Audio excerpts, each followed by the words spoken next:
Kitab Undang-Undang Hukum Pidana atau KUHP dan Kitab Undang-Undang Hukum Acara Pidana atau KUHAP telah resmi diberlakukan pada awal 2026. Pemerintah menghimbau masyarakat tak perlu khawatir dengan berbagai isu yang beredar karena sistem telah dirancang seimbang guna menciptakan peradilan pidana terpadu. Menanggapi kecemasan di masyarakat, Wakil Menteri Hukum Edi Hiarech buka suara soal polemik terhadap beberapa pasal dalam KUHP baru. Salah satunya pasal 218 tentang penghinaan presiden dan wakil presiden, dan pasal 256 tentang penyelenggaraan unjuk rasa atau demonstrasi tanpa pemberitahuan.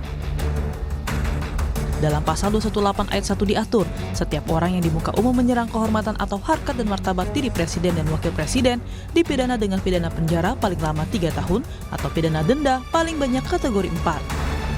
Menurut Edi, pasal tersebut tidak disahkan untuk menekan kebebasan berdemokrasi dan kebebasan berekspresi maupun melarang kritik publik. Presiden dan wakil presiden itu adalah personifikasi suatu negara. Sehingga mengapa pasal ini harus ada. Presiden dan wakil presiden itu punya pendukung. Minimal adalah 50% plus 1 ketika dia ikut dalam pemilihan presiden.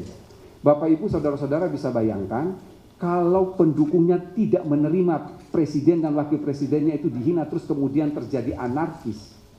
Lalu apa yang mau kita katakan? Tapi dengan adanya pasal ini, kalau ada bahasanya kan seperti ini, wong presiden saja yang dihina tidak apa-apa kok yang pendukungnya sewotkan, kira-kira seperti itu. Jadi ini adalah kanalisasi.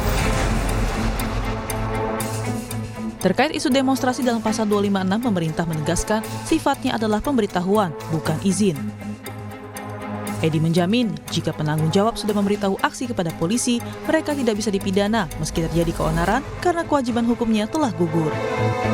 Demonstrasi atau pawai intinya harus memberitahukan kepada polisi. Kata-kata di situ adalah memberitahukan, bukan izin. Mengapa pasal ini harus ada? Ya, sekali lagi, mengapa pasal ini harus ada?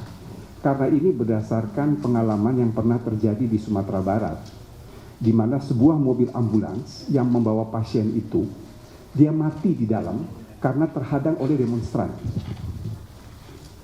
Jadi tujuan memberitahu ke aparat keamanan supaya bisa mengatur lalu lintas.